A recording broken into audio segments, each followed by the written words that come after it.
저는 오늘 세상에서 가장 창의적인 집단이라 불리는 곳 픽사의 비밀에 대해서 이야기해보려 합니다. 아마 당신이 영화에 대해 아주 조금이라도 관심이 있는 사람이라면 지금 이 영화들 중 최소 한 개의 영화는 반드시 봤을 겁니다. 어쨌든 우리 모두가 픽사의 영화에 대해서는 잘 알지만 바로 그 영화를 만드는 픽사 직원들의 이야기는 잘 모르죠.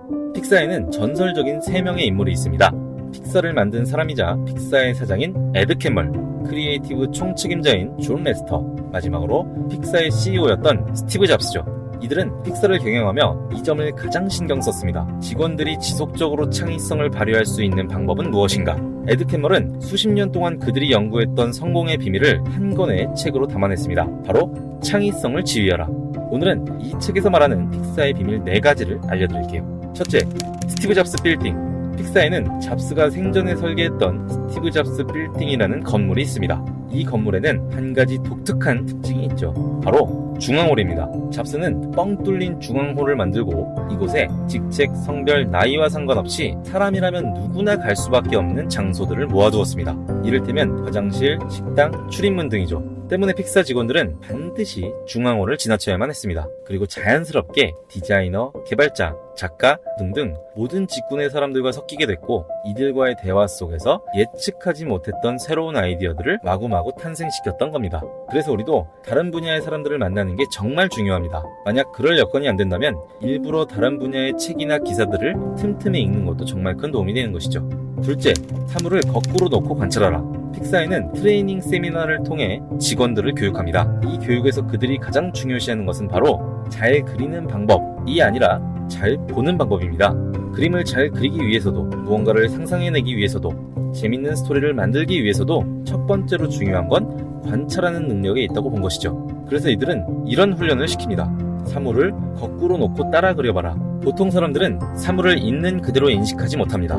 예를 들어 얼굴을 볼 때 우리는 이마보다 눈과 입을 더 중요하게 인지하기 때문에 대부분의 사람들에게 얼굴을 그려보라고 하면 이마는 실제보다 작게 그리고 눈과 입은 실제보다 크게 그리죠. 그래서 다 그려놓고 보면 비율이 엉망이 되는 겁니다. 이미 머릿속에 박혀있던 사물에 대한 편견이 그림에 반영되는 것이죠. 하지만 이때 얼굴 사진을 거꾸로 놓고 그려보라고 하면 머릿속에 박혀있던 편견이 개입하지 못하게 됩니다. 그래서 아이러니하게도 더 세심하게 관찰을 하고 실제의 비율과 유사한 비율로 그림을 그리게 되는 것입니다. 그리고 이들은 작업 과정 중에 반드시 현장 답사를 거칩니다. 라따뚜이 속에 요리하는 장면을 넣고 싶다면 본인이 이미 요리사의 복장과 조리실에 대해 잘 알고 있다 하더라도 반드시 실제 요리사를 따라다니거나 가능하다면 요리 실습까지 직접 해봅니다. 그러면 요리사가 아니고서는 절대 알 수 없는 것들을 알게 되고 이것이 영화 속 장면에 표현됐을 때 사람들은 그걸 보고 자연스럽다라고 느끼게 되는 것이죠. 세 번째, 계획을 어설프게만 세운다. 이제는 많은 분들이 알고 계시겠지만 픽사는 2006년 디즈니에 인수됐습니다. 그 당시 디즈니는 픽사보다 훨씬 큰 회사였지만 연달아 작품 흥행에 실패하고 그 명성을 잃어가고 있었죠. 그래서 그들은 규모는 작지만 창의적인 회사였던 픽사를 인수하게 된 것입니다. 이후 디즈니는 제작팀 운영의 대부분을 픽사 사장 에드 캐멀에게 맡겼습니다. 에드 캐멀이 디즈니를 이끌게 되며 제일 먼저 손을 본 것은 경영진이 디테일한 계획을 세우지 않게 하는 것이었죠. 예전에 디즈니는 경영진이 작품의 방향성, 캐릭터 설정, 스토리 등 디테일한 부분까지 직접 제작 PD들에게 지시했었습니다. 하지만 에드 캐멀은 그 어떤 계획도 완벽할 수 없기 때문에 계획 안에 갇히면 오히려 작품이 망가진다고 생각했죠. 그래서 그는 디즈니 직원들에게 설명했습니다. 3개월 뒤에 당신은 현재 당신이 모르는 것들을 알고 있을 것이다. 그런데 뭐하러 3개월 전에 세웠던 계획 안에 집착하겠는가?